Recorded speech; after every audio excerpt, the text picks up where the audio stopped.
এখানে আমি নতুন একটা অধ্যায়ে পা রেখেছি। আপনাদের সাথে পুরোটাই শেয়ার করব একদিন, যদি আমার সফলতা আসে। তো আপনারা সবাই আমার জন্য দোয়া করবেন। অনেক কিছু চেষ্টা করে যাচ্ছি জীবন সংগ্রামে করার জন্য, সফলতা অর্জন করার জন্য। তারপরও এখানে আমার স্বপ্নও আছে, কিছু আশাও আছে, কিছু প্রয়োজনও আছে। তো আমি এখানে ইসলামপুরের দিকে যাচ্ছি রোজার আগে শুক্রবারে, রোজা তখন ছিল না, ওই শুক্রবারে গেছি। শুক্রবারে যাওয়াটা এত ভুল, মানে আরও দেরি হয়ে গেছে, মানে জমাতে এখানে ওখানে। তারপর আমাদের কাজ শেষ করে খেতে খেতে প্রায় 3টা 3:30টার দিকে আমরা হোটেলে এসে এই কাচ্চি নিয়েছিলাম খাওয়ার জন্য। আর খেয়ে আস্তে আস্তে আমাদের মাগরিবের আজান মানে পড়ে আজান বাসায় ঢুকছে মাগরিবের আজানের একটু আগে। তো এখানে আমি তারপরে তৃতীয় রোজার আমি কি রান্না করছি ওটা ভিডিও, তারপর চতুর্থ রোজার কিছু ভিডিও আপনাদের সাথে শেয়ার করতেছি।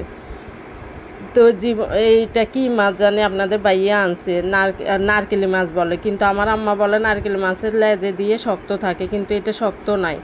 কি সুরমা মাছ বলছে আপনাদের বাইয়া, কিন্তু সুরমা মাছ না, এটা অন্য মাছ মনে হয়।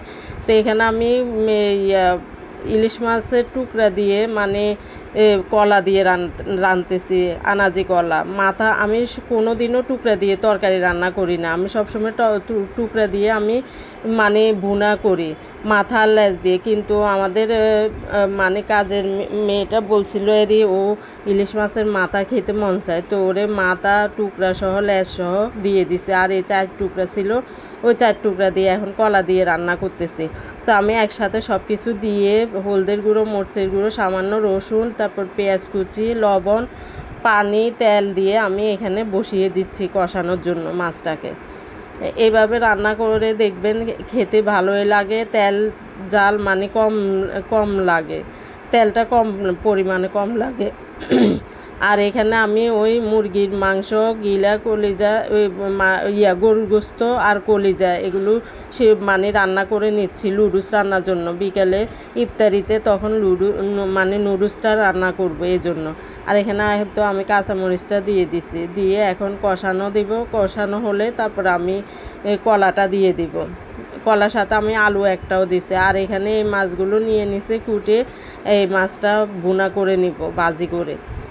তো কলাটা আপনারা সবসময় অনেকে সিদ্ধ করে বাফায়ে পানিটা পালাই দেয়, তখন ওই কলার ভিটামিনটাই চলে যায়। এভাবে হলুদ দিয়ে মানে কতক্ষণ রেখে দিলে মেখে তখন উপরের কষটা চলে যায়। এই একটা টিপস আপনাদেরকে শিখিয়ে দিচ্ছি, যে মানে অনেকে হয়তো জানেন, অনেকে হয়তো জানেন না। যারা জানেন না তাদের প্রয়োজন আসবে, এই জন্য বললাম যে মানে হলুদ দিয়ে মাখিয়ে তারপরে অনেকক্ষণ রেখে দিলে তুইলে কষটা চলে যায়, তখন আর বাপানোটা লাগে না। বাপলে মানে ওই কলার যে ভিটামিনটা ওটাই তো চলে যায়। তো এই তো আমি এখন কষানো হয়েছে যখন, মানে কয়েকটা ব্লক দিছে পানির, তখন আমি কলাটা দিয়ে দিছি। তো এই তো আমি মানে ডাকনা দিয়ে এখন আরও কষিয়ে তারপর রান্না করব। এখানে আমি মাছ বোনাটাও ভাজি করে বসিয়ে দিছি, টমেটো দিয়ে বোনা করে নিচ্ছি। মাছটা মানে একটু লবণ জাগতো, আর ইলিশ মাছের গ্রানও আছে ওইটার মধ্যে, কিন্তু মানে লবণটা পরিমাণে বেশি, সামুদ্রিক মাছ দেখে। আর এই তো আমি এখানে একটি ফোড়নও দিয়ে দিছি একটু হালকা, দেখতেই খুব সুন্দর হয়েছে, খেতেও ভালো লাগছে। এই কলা দিয়ে মানে ইলিশ মাছ দিয়ে রান্নায় কলাটা ইলিশ মাছ দিয়ে যায়, আর অন্য মাছ দিয়ে আমার থেকে রান্নায় মনে হয় ভালো লাগে না। আমি কোনো দিন রান্নাও করি নাই অন্য মাছ দিয়ে। তো এই তো আমার এটাও হয়ে আসছে। আর এখান দিয়ে আমি টমেটোর টক খেতে মন চাইছে, তো টক টমেটো যেটা ওটা দিয়ে আমি টক রান্না করছি। আর এখানে এখন এত সাইডে দিয়ে আমার হয়ে গেছে, ওইটা আমি ফোড়ন দিয়ে নিচ্ছি। একদিন আপনাদের সাথে শেয়ার করব কিভাবে টক রান্না করে।